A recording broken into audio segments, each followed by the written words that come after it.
Hello mes nanas, on se retrouve pour une nouvelle vidéo où on va aborder un sujet qui me tient à cœur pour combattre les complexes auprès des enfants.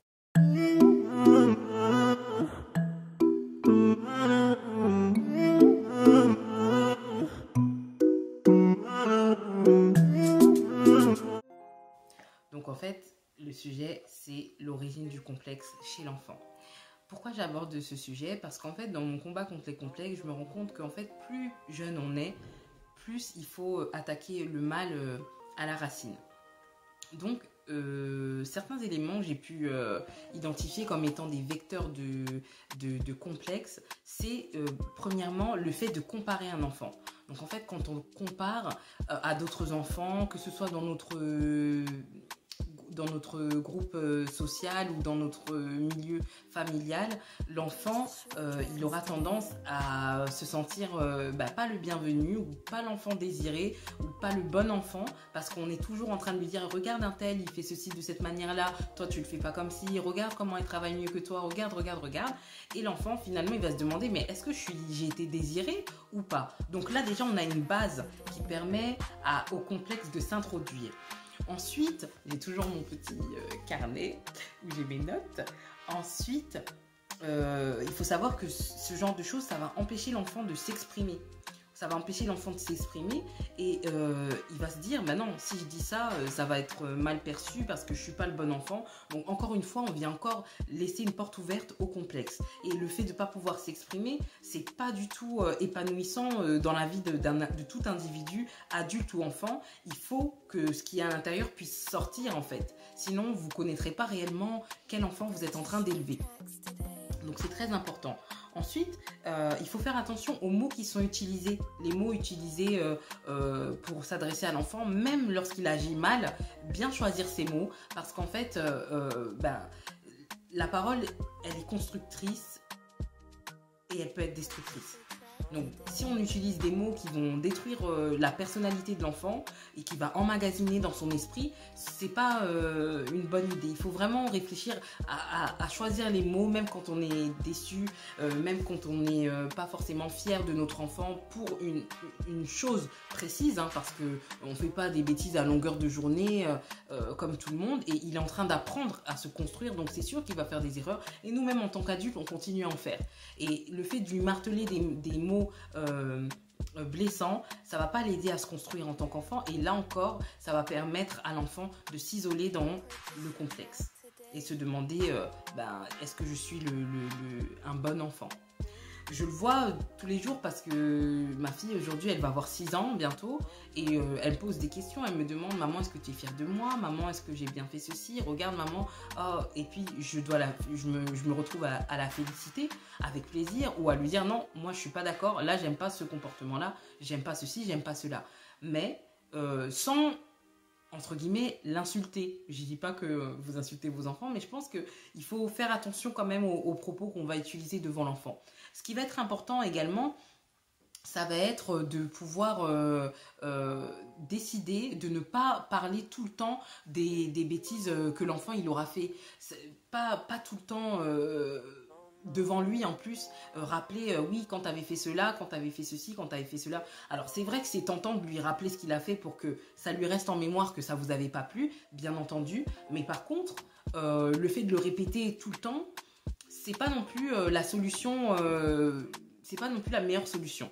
Donc il faut faire attention à pas aussi aller colporter ce qui s'est passé dans le foyer ailleurs et dire au tata, au tonton, ben regarde, elle a fait telle bêtise, elle a fait ceci, elle a fait cela, et surtout devant l'enfant parce qu'il va se dire qu'il ne peut pas vous faire confiance et là encore, il va pouvoir un jour s'enfermer et se dire ah non, maman elle répète mes bêtises alors que j'en suis pas fière moi non plus, mais elle le répète et ça veut dire que les autres enfants ils font pas ce genre de bêtises parce que le tonton et la tata ils sont pas en train de raconter ce qui se passe chez eux et donc l'enfant il va encore avoir une occasion de se renfermer et c'est pas ce qu'on recherche. On cherche à construire des personnalités, des individus épanouis Et le fait de les laisser s'exprimer, le fait de les laisser aussi être eux-mêmes, ça fait partie de la chasse au complexe qu'on essaye de faire, d'arrêter le mal à la racine. C'est vraiment là que tout va se jouer parce que la personnalité de l'enfant, c'est une personnalité à part entière. C'est pas une petite personnalité. Et là, il est en train on est en train de poser les bases avec lui, en fait. Et le fait de l'encourager, même surtout dans les échecs, l'encourager à faire mieux, ça va être beaucoup plus constructeur que de le dénigrer, même devant ses frères et sœurs, en disant regarde ton frère, il est fort en maths, toi t'es nul, tu peux pas faire un effort. C'est pas la bonne solution. Je pense que ce qui serait bien, ce serait de dire ta sœur elle est forte en français, toi t'es fort en maths, si vous pouviez vous entraider, ça nous permettrait d'avoir une super équipe familiale. Et du coup, là, on n'est pas sur une concurrence entre frères et sœurs. C'est vraiment dommage et ça va permettre une complicité entre les frères et sœurs. Et moi, c'est vraiment ce que je veux aujourd'hui. Bon, Jabari, il est encore tout bébé, mais Keyana, je lui dis à chaque fois que ton frère, ça doit être ton complice. Ton frère, ça doit être... Voilà, vous devez vraiment être liés. Il ne faut pas qu'il y ait une personne dans la famille qui se sente moins utile, qu'on fasse intervenir moins souvent et que de laquelle la vie n'est pas considérée. Il faut vraiment qu'il y ait une complicité familiale parce que le premier groupe auquel on appartient, c'est la famille.